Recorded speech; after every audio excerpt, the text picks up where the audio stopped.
Hey everybody, what's up? It's me. Today I wanted to talk about the prison system. So in the United States, the prison system is based off of punishing people, basically for their crimes. So it goes off of the idea that if somebody commits a crime of, in the varying degrees of how serious that crime was, they should have a punishment for the crime, and also they should be isolated from society because they are a danger to society. Now, of course, this does differ vastly. It depends on the severity of the crime, and of course, that's all determined by the legal system. We tend to view minor stuff like shoplifting or vandalizing as, much less of a crime, much less severe, much less detrimental than something like murdering someone or raping someone. And rightly so. Our system is based off of this. It's very much an eye for an eye premise because, you do this crime and it might be horrible, it might be awful, it might be unspeakable. The punishment is then kind of the same degree. And this is where we see stuff like the death penalty come in. A lot of times people that commit murder, and even sometimes they only have murdered like one person. It's not even that severe of a murder case, because there are differing degrees too within each classification of crimes. So within murder, you got one end of it, which is not that serious, and one end that is very serious. And, a lot of that, too, has to depend on the number of people that were actually murdered.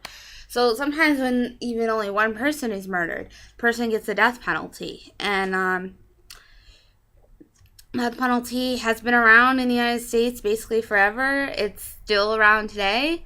Actually, surprisingly, most people are in favor of keeping the death penalty legal. And, throughout the rest of the world, it's been abolished. It's really only prevalent in very oppressive societies like China, Saudi Arabia, Iraq, places like that. So it almost seems somewhat barbaric that we still implement the death penalty because every other society virtually has said, we don't like that anymore. It's cruel. It doesn't really serve a purpose, and we're going to need to axe it, no pun intended. The United States has not done that. We kind of see it as, again, the sort of eye for an eye. You kill someone, we kill you. And even besides that whole principle, you also have the idea of deterring crime. A lot of people think that the death penalty prevents people from committing crimes. Essentially, it's a scare tactic. You see people getting murdered that have murdered other people. So the idea is that the fact that that is a possibility for them to be murdered if they murder someone, that will stop them from committing crimes. But we've seen statistics have shown that that isn't true. The death penalty does not deter crime. It doesn't really affect things either way. But really, Westernization is very interesting, I think, because it does have this eye for an eye principle in so many of our social systems, and especially the justice system. That's the whole idea of justice, is that someone has done you wrong in some way, and they deserve to have wrong done to them, essentially. Because they wronged someone else, or they wronged society collectively, they deserve to be punished. And this idea is really taking hold everywhere, and even in households, that's a lot of times how parents will implement their rules and guidelines. You have this rule, and if you fail to meet this expectation or follow this rule or whatever, then you have this punishment as a result of it. It's definitely a way to also exert power, and we have to remember that idea. A lot of what goes on in the legal system is a reflection of that. This is oftentimes, too, why a lot of famous or powerful people aren't convicted or don't get heavy sentencing for crimes that you or I would get much, much, much harsher punishment for, because they have social standing and status and power, and this is recognized even when, of course, it's not supposed to be. You know, justice is supposed to be blind, but it's not.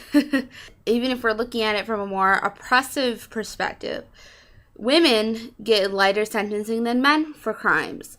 Black people get harsher sentencing. On average, African Americans get a 40% longer sentence than white counterparts. It's a result of our social structures that we see this being implemented in the justice system.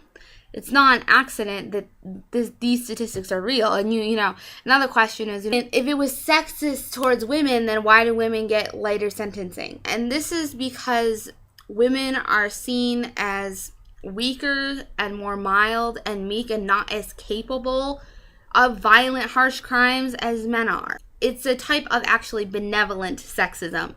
So from this, then, we see women getting lighter sentences for the same crime. Interestingly enough as well, women don't commit nearly as many crimes as men do, and especially when we're getting into the more violent, serious crimes. 99% of rapes are perpetrated by men. So why is this? We have to then, of course, reflect back on all of our social structures and the messages that they send men, women, children, everybody, and how this then plays out in real society, and then how it then plays out in the justice system. So really, really interesting stuff, I think, to think about. And I'm going to do another video then on this really interesting Norway prison system. And it's absolutely fascinating. It's kind of a food for thought type thing. And this will be a response to this video. But the video is getting pretty long, so I'm going to end this one. Yeah, so thanks everyone for listening. I will see you next video. Love you all. Peace out.